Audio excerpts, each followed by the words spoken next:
Animal breeding. तो animal breeding में क्या होता है, important aspect of animal husbandry, ये भी एक इंपॉर्टेंट पहलू होता है एनिमल हस्बेंड्री का, जिसमें पशुओं को पाला जाता है तो उसके अंदर इस चीज़ का भी बड़ा ध्यान रखा जाता है। एम क्या होता है इसका, at increasing the yield of animals and improving the desirable qualities of the produce.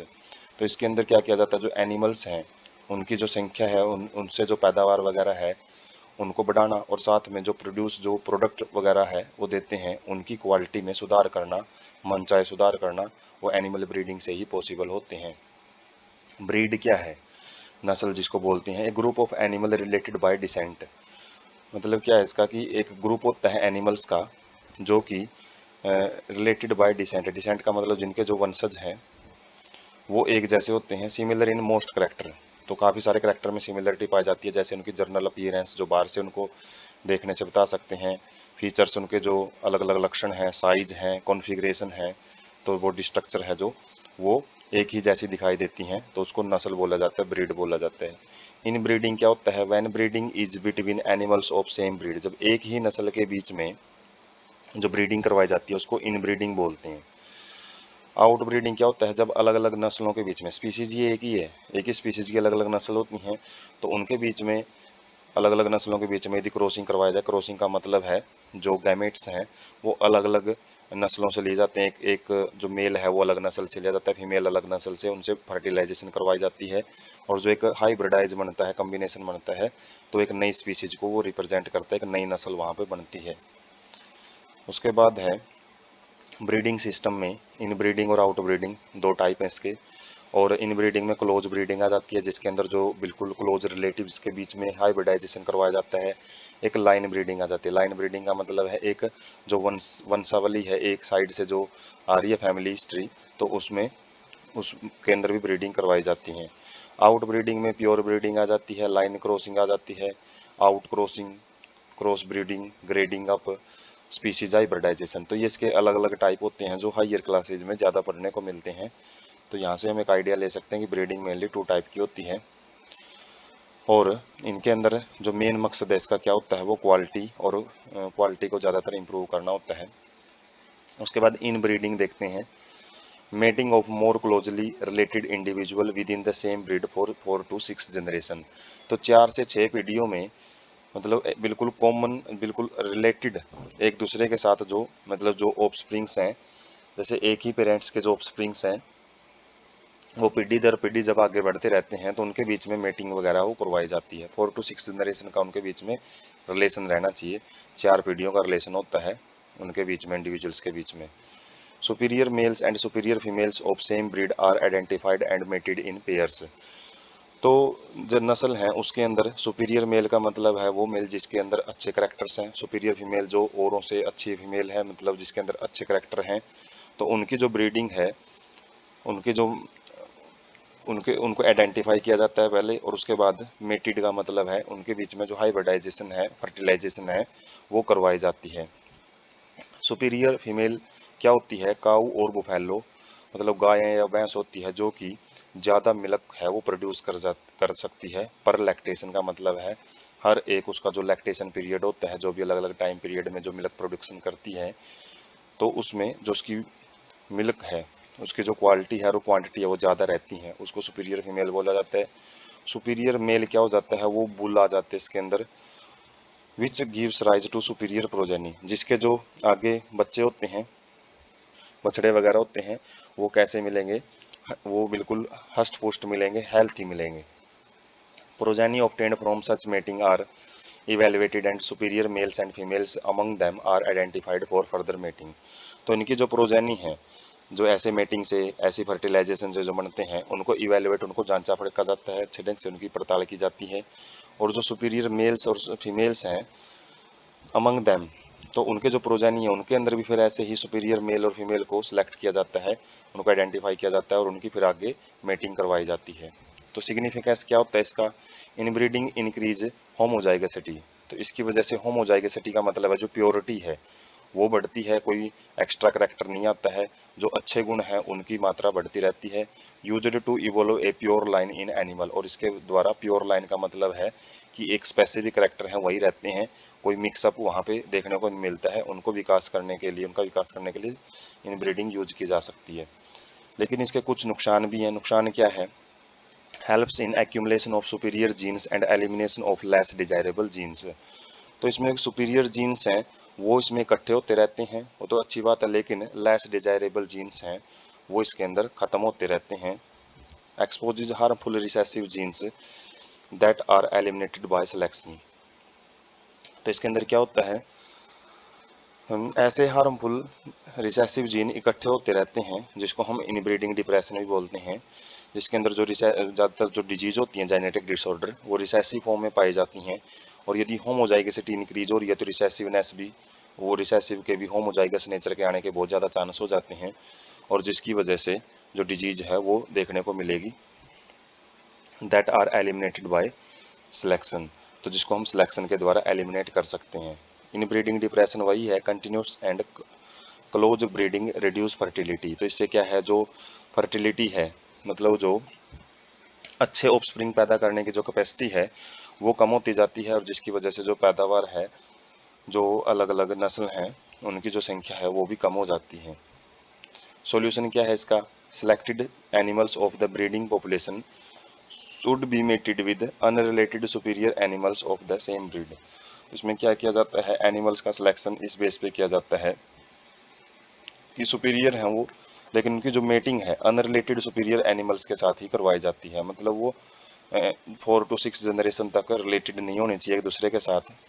तो वो अलग नस्ल एक ही हो सकती है, लेकिन जो उनके अंदर जो रिलेशन है वो नहीं मिलना चाहिए, तो उनके बीच में ब्रीडिंग करवाते हैं। तो ये जो चांसेज हैं, जो इनब्रीडिंग डिप्रेशंस हैं उनके चांसेज को कम किया जा सकता है।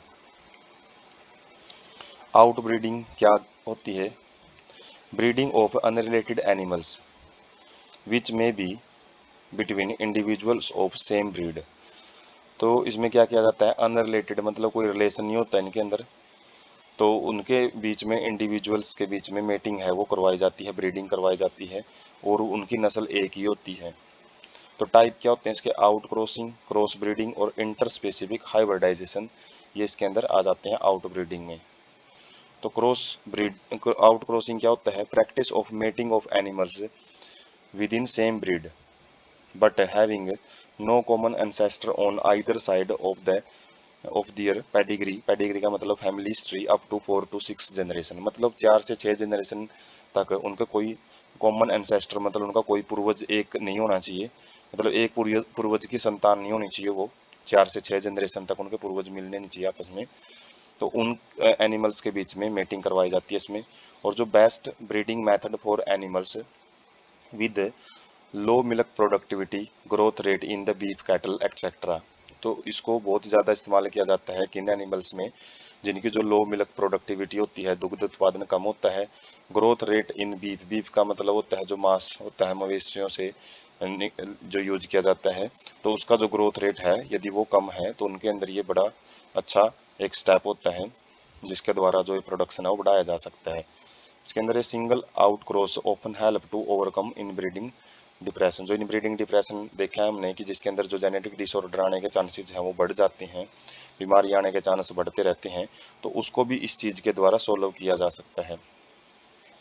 क्रॉस ब्रीडिंग के अंदर क्या जाता है, superior male of one breed are mated with superior female of another breed. इसमें नस्ल ही चेंज कर दी जाती हैं, एक नस्ल का जो सुपीरियर मेल है और दूसरे नस्ल की जो सुपीरियर मेल फीमेल के साथ है जो उनकी मेटिंग करवाई जाती है। Desirable qualities of two different breeds to be combined, जिससे क्या होगा, जो उनके मन चाहे, जो हमारे जो मन मर्जी के जो गुण हैं, जो जो गुण हम चाहते हैं, तो उनको कंबाइंड किया जा सकता है अलग अलग ब्रीड्स के गुणों को।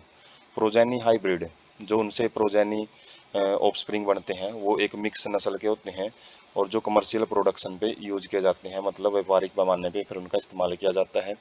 Used to develop new stable breeds superior to existing breeds. अब इनको किस चीज़ में इस्तेमाल किया जाता है? नई नई जो स्टेबल ब्रीड्स होती हैं उनको बढ़ाने के लिए, स्टेबल का मतलब है जो ज़्यादा चेंज में ना जाए, टू एग्जिस्टिंग ब्रीड्स, तो एग्जिस्टिंग ब्रीड्स में कुछ सुधार करने के लिए क्रॉस ब्रीडिंग का इस्तेमाल किया जाता है। एग्जाम्पल है जैसे है Hissardale breed of sheep developed in Punjab, Punjab के अंदर ये जो शिप की जो ब्रीड है, नस्ल है, वो तैयार की गई है। और इसी तरीके से जो बीकानेरी है, बीकानेरी ईव्स हैं और मैरियनो रैम्स हैं, तो ये भी अलग अलग जो नस्ल हैं वो तैयार की गई हैं कैटल्स की, तो वो क्रॉस ब्रीडिंग का ही एक रिजल्ट है। उसके बाद है inter specific hybridization. Inter specific मतलब बिटवीन टू स्पीसीज, हाइब्रिडाइजेशन का मतलब है मिक्सअप करना। तो male and female animals of two different related species are mated, तो अलग अलग स्पीसीज, यहाँ पे स्पीसीज ही चेंज की जाती हैं, तो उनके जो स्पीसीज के जो अलग अलग स्पीसीज के मेंबर हैं मेल और फीमेल, उनके बीच में जो मेटिंग है, जो फर्टिलाइजेशन है, वो करवाई जाएगी।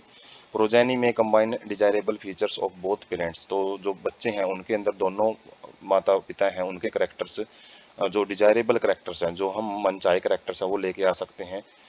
और may be of considerable economic value, जो कि ज़्यादा मतलब पैसे वाइज इंपॉर्टेंट हो सकते हैं। वो जैसे मूल होता है, जो खच्चर होते हैं उनका ज़्यादातर बहुत ज़्यादा होने के लिए इस्तेमाल किया जाता है। ये बात अलग है कि वो आगे फर्टाइल नहीं होते हैं, ऑफस्प्रिंग नहीं प्रोड्यूस कर सकते, तो इनसे हम अलग अलग स्पीसीज से, जैसे हॉर्स और डंकी से, इनके बीच में जो मेटिंग करवाई जाती है, तो उनसे मूल है वो पैदा होते हैं। Carried out using artificial insemination, तो इसको किस विधि से यूज इस्तेमाल किया जाता है? आर्टिफिशियल इंसेमिनेशन में क्या किया जाता है, मेल से जो सीमन है वो कलेक्ट किए जाते हैं और उनको आर्टिफिशियली, मतलब मैन मेड जो एक्टिविटी होती है उनके द्वारा फीमेल के जेनिटल ट्रैक के अंदर उनको भेजा जाता है। तो इसमें क्या है, semen is collected injected into the reproductive tract of selected female by breeder, breeder मतलब जो भी प्रजनन उनके बीच में करवा रहा है, तो उनके द्वारा ये एक्टिविटी की जाती है। सीमन में बी यूज्ड इमीडिएटली, सीमन जो कलेक्ट किया है मेल से, तो वो हो सकता है एकदम से यूज किया जाए, या फिर हो सकता है उसको फ्रोजन मतलब उसको ठंडे कंटेनर में रखा जाता है और उसको बाद में भी यूज किया जा सकता है। Also be transported in frozen form, तो उसको हो सकता है एक जगह से दूसरी जगह पे भेजा भी जा सकता है फ्रोजन फॉर्म में ही। To where female is housed, जहाँ पे फीमेल को रखा जाता है, तो वहाँ पे भी हम इसको बेच सकते हैं, लेकिन फ्रोजन फॉर्म में बेच सकते हैं, क्योंकि यदि इसको नॉर्मल रखा जाए तो ये जल्दी ही, इनकी जो स्पर्म्स हैं वो वाइएबल नहीं रहते हैं, उनकी जल्दी डेथ हो जाती है। Help us overcome several problems of normal mating, तो जो नॉर्मल मेटिंग्स के टाइम पे आने वाली जो कुछ प्रॉब्लम्स हैं, उनको हम इस विधि से ओवरकम कर सकते हैं, मतलब उनसे निपटारा पा सकते हैं। और जो सक्सेस रेट होता है क्रॉसिंग का इज फेयरली लो इवन थो artificial insemination is carried out, फिर भी जो सक्सेस रेट होता है, क्योंकि नेचर के साथ छेड़खानी होती है, जो स्पीसीज हैं उनकी खास बात ये होती है कि वो इंटरब्रीड कर सकें, एक स्पीसीज के मेंबर ही इंटरब्रीडिंग कर सकते होते हैं, जबकि दो स्पीसीज के मेंबर है वो इंटरब्रीडिंग कर लेते हैं, लेकिन वो नेचुरली पॉसिबल नहीं होता। और यदि आर्टिफिशियल इंसेमिनेशन हालांकि यूज किया जा रहा है, जो कि जो सक्सेस रेशियो से बढ़ जाना चाहिए जो फर्टिलाइजेशन का है, लेकिन फिर भी जो सक्सेस रेट का मतलब है, जो इंडिविजुअल हैं वो ठीक ढंग से नहीं बन पाते हैं इसमें, तो हो सकता है उनकी पहले ही प्री मैच्योर डेथ हो जाती हैं, या हो सकता है जन्म के कुछ टाइम बाद ही उनकी डेथ हो जाए। तो बहुत ही कम चांस होते हैं इंटरस्पीसीज हाइब्रिडाइजेशन के सक्सेसफुल होने के।